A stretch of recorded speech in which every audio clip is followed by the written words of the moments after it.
In this chapter, Sweetness and Light, what Arnold did, before I look into this one, I want to show you something. Where is it? Here it is.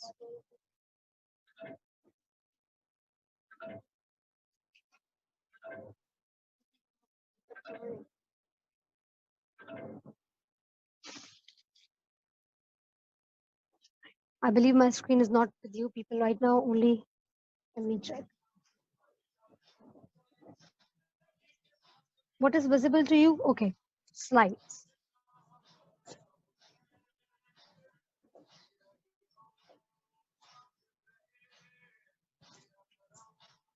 All right. When he starts this chapter, he does not describe culture first. He actually gives a general understanding of culture. He says the people who disparage culture, that means the people who belittle culture, who criticize culture, they simply think that culture is only curiosity. People who are curious about it, they read about it, they follow it. And most of the people make its motive merely exclusiveness and vanity. They believe that the people who are following culture or are cultured or sophisticated are only vain and they believe in exclusivity. And of course, when you say curiosity, according to Arnold, in English, it is not a good word. In different cultures, it is. See, when you say, I'm curious, in our culture, curiosity. The word curiosity, according to Arnold, has a kind of negative connotation in English culture. When you say the word curiosity in English culture, it means that you are praying. Not praying, that means you are meddling in somebody else's problems or personal issues. So curiosity is something of a negative connotation in English culture. He believes if you use the word of curiosity with culture, it is negative. But in other cultures, in actuality, the word curiosity is not negative. It is quite positive. And then he goes on to describing what actually culture is for him. He believes that all the negative connotation that is attached with the word culture, and when you say it's a curious curiosity, the motive of pursuing culture is curiosity, although it quite considered negative in English society, but in reality it is not. Curiosity is a good thing in many cultures and in reality. So before we go to Arnold's view of culture, we have this general view of culture. What people generally think of culture. They believe it's arts, it's custom, lifestyle, backgrounds of habit of a society or a nation. Most people believe that it is not static. Sorry, yes, it is not static. It is changeable. It changes with time. People believe that it is about study of social and moral perfection. And of course, yes, Mohammad Hanif, thank you for reminding me. People believe that, as A.M. Foster said, no, A.M. Foster actually said that religion is culture, actually. My apologies. And that it has nothing to do with religion or God. Culture is quite different from religion, but sometimes they are part of culture. It is music, literature, painting, theater, and film, vital to fulfillment, to fulfill the mankind's purpose or give meaning to life. There are all of these concepts are prevalent. Now we are talking about what society we are talking about in early society, in early English society. This is all before existentialism was introduced. This is all before nihilism was introduced. This is all before structuralism, post-structuralism, functionalism was introduced. Later society, all of these social values, all of culture, everything that human believed was considered as a social construct. Now, what is a social construct? When I say a social construct, it means that something that is created by human beings and believed by them. Yuval Noah Harari in his book actually calls it collective, what he has called it, collective reality. That's what it is. Whatever we believe in, we have created it and we believe in it. Collective imagination, that's what he has called it. So in later society, people came to believe that everything we believe in is actually a social construct. We created it at some stage of life, some stage of history, and then we keep on believing in it. And as we've created it, we can dismantle it. But in early society, it was not that. These things were considered as self-evident. These things were considered as the fundamental part of life of society. These things were considered as omnipotent, say, all present or present from the beginning. Intersubjective reality. Oh yes, yes. Intersubjective reality. Yes, that is what actually the term is. Thank you, Mr. Imran Rahimu. That is very correct. This is what he said. In later societies, the notion of culture completely changed. We are talking about a Victorian society where people believe these all of things are related to God, related to religion, and you cannot question them. And there is nothing like uh, human intellectual that is created. So they are self-evident. That's what they believe.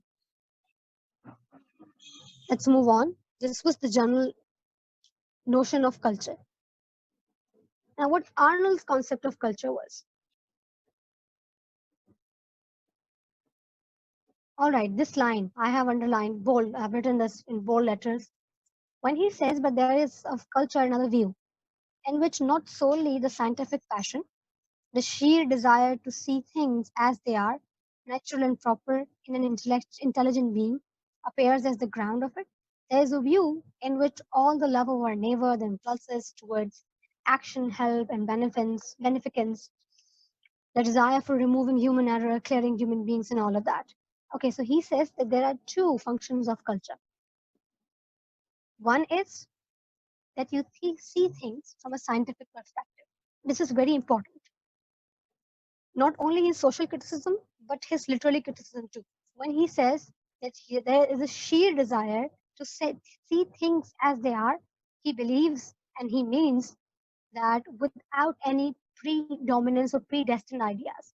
That means whenever you are looking at a person, forget about what he's wearing, forget about what political associations he has, forget about what social bearings he has, forget about his wealth, forget about his social status, economic status, everything, and look at the person as he is based on his character, based on his integrity, based on his honesty, despite of every kind of association he has with other things, politics, economy, society, everything. Look at him, not only a person, but also things, pieces of literature, poetry, art, everything. So the function of culture is one, scientific one, that is to see things as they are. And the other, all right, Maria, and the other is very social, as Imran said.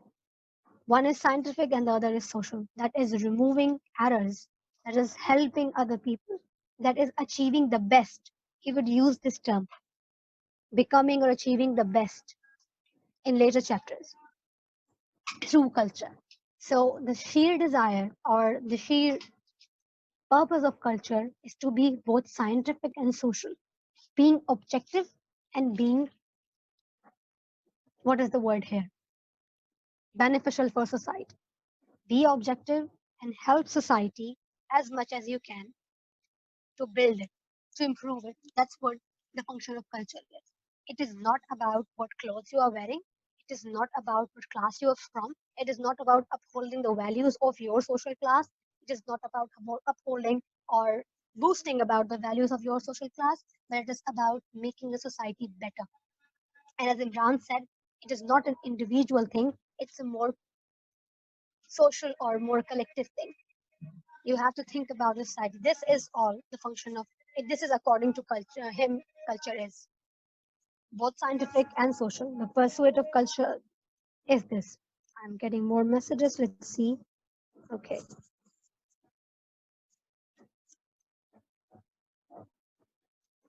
All right.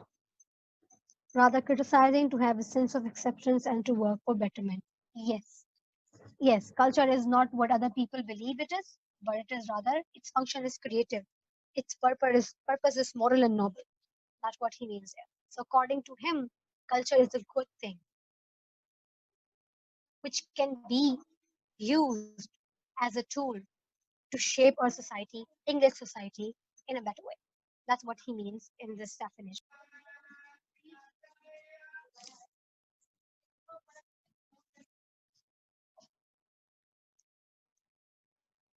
Then he says, goes on to say, culture is then properly described. It is again a quote from the essay or the chapter, not as having its origin in curiosity, but as having its origin in the love of perfection. So when you are talking about correcting the society, when you are talking about removing errors, when you are talking about what did he say? Diminishing human misery, noble aspiration to leave the world in a better and happier place, then what you are actually pursuing, you are actually pursuing perfection. It is the study of perfection. According to Arnold, when you look at the purpose of culture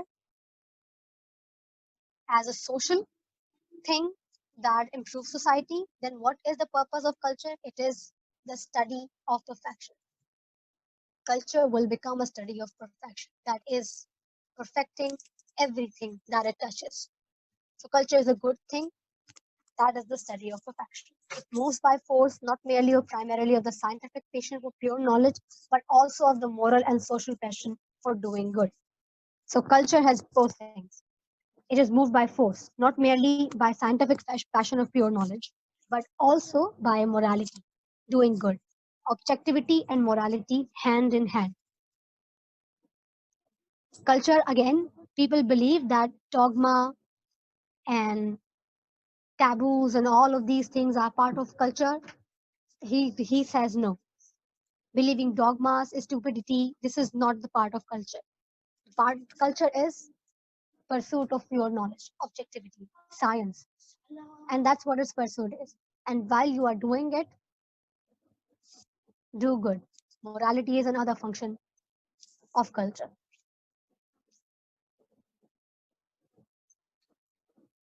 When he believes in such a noble character of culture, when he says that it's a study of perfection, then he goes on to say, culture can be recommended as the great help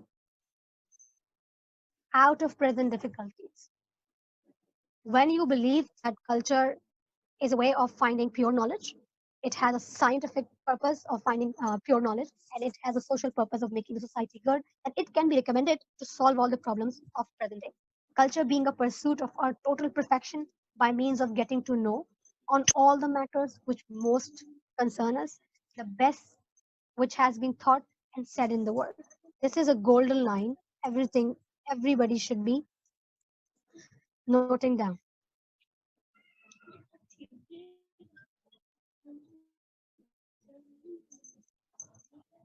Now, this is our duty as cultured people, the English society, not by us. I am actually referring to English society, the best that has been taught and said in the world, and through this knowledge, turning a stream of fresh and free knowledge staunchly but mechanically. See, now he's mixing both of two ideas. But before I describe it, I want you people to clarify, to share your ideas on this. Then I'll clarify. Let's see what you people are thinking, whether I'm going too fast or am I messing up the idea. Yes, you can unmute your mic if you want, or you can just write it down in the chat box.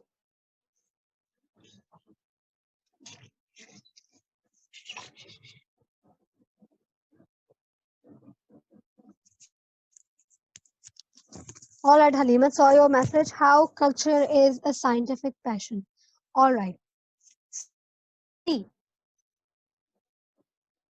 we are talking about a Victorian society where culture is what? Only morality, strict conservatism, and all of that. Okay, everything that is part of a culture is mostly is coming from religion and dogma. So he believes culture is not dogma. Culture is not simply what is just belief, but it is the pursuit of scientific knowledge or scientific passion. It actually encourages people to pursue things in a scientific manner, that is finding pure knowledge through objective inquiry. Culture does not appreciate people in believing everything that is there, but it encourages people to go out there, research it, find it, and think and find the pure knowledge with scientific passion, that is objectivity. That's why he is saying that culture is not about dogma, taboos, and all of the stupidity that was all around in superstition and all of that. He believes that culture has a better definition, and you can define culture in a better way. So being cultured means you are objective. Being cultured means you are scientifically proactive, aware, and you seek truth. That is culture according to him. And you seek truth by objective means, by scientific means, not based on personal opinions, but on facts that can be proven. That's what he means that culture has a scientific passion. He's actually disregarding the previous definitions of culture, where people are associating culture with dogma, superstition, taboos, and all of that. Traditions, let's say toxic traditions. When people associate culture with that, he believes it is not true. Rather, culture is quite objective. Being culture means you are scientifically quite good. Yes, people, I'm asking about this paragraph. What do you understand? When he recommends culture to solve the problems of present day, he is talking about what kind of problems? Not only moral disintegration of the society, but also economic deterioration of it, but also social decline in it. He is talking about all of these diseases.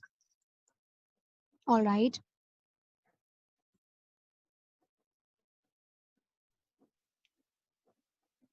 All right, Imran. According to Imran, the present time is entrenched in slough of despond due to scientific materialism. In order to eliminate these mess here, we need to reconcile with culture. Okay, a very fact bombarded kind of definition. So let's quickly let's say clarify it or simplify it. What Imran is trying to say is simply this. See, when he says objective, or when he says scientific pursuit, he's talking about finding the knowledge that is tested and pure. When he says the best which has been thought and said in the world, find that. When he says scientific knowledge, he said pure knowledge, a pursuit of pure knowledge with scientific passions. He means finding the best things which has been thought and said in the world. We have to find that. Culture is actually the pursuit of finding the best in the world that has been thought and said. This is scientific. Finding things that there are best thought and said in the world is scientific pursuit of finding things. And when you find them, what do you have to do? You have to prevail them this fresh thought and free thought upon the stock of notions and habits that we are now following staunchly but mechanically. We have to release these good ideas in our society. When your scientific search is over, take those ideas, release them in society, and that is how you are going to fulfill the social purpose of culture by making it better, by making it good. You are fulfilling the scientific one by finding out what is best said. And how are you going to find that out? By being very objective, by removing every kind of predestined or not predestined, preconceived notion. For example, let me give you an example to clarify. Uh, yes, he's a sage writer, Miss Aisha. You're very correct. Let's say that there is a book by a Muslim writer, because this is an English society. There's a book by English writer, Muslim writer. He is brown and he is very Muslim. He's a very practicing Muslim and all of that. So put yourself in the shoes of an Englishman. As soon as you hear the word Muslim, you have certain ideas in mind. Okay, inferior, brown people, they are intellectually inferior, or their religion is violent and all of that. Being in the shoes of an Englishman. So he believes that if you are reading a book, it doesn't matter who it is written by. What matters is the idea. This is scientific. Remove any preconception you have of the person and find the idea. It does not matter who has written it, where it comes from. And that is what is the scientific pursuit of culture is. Finding the best scientifically, removing all stupid notions, superstitions, all taboos, all dogmas, all preconceived notions that are attached with people without scientific proof. We have to find the best. That is the pursuit of culture is. That is the purpose of culture is. And when you find those ideas, regardless of the person who has written it, regardless of the nation it is coming from, regardless of the time it is coming from, release those ideas in society to make society better. And that is the social purpose of culture is. Is it correct now? Clear now?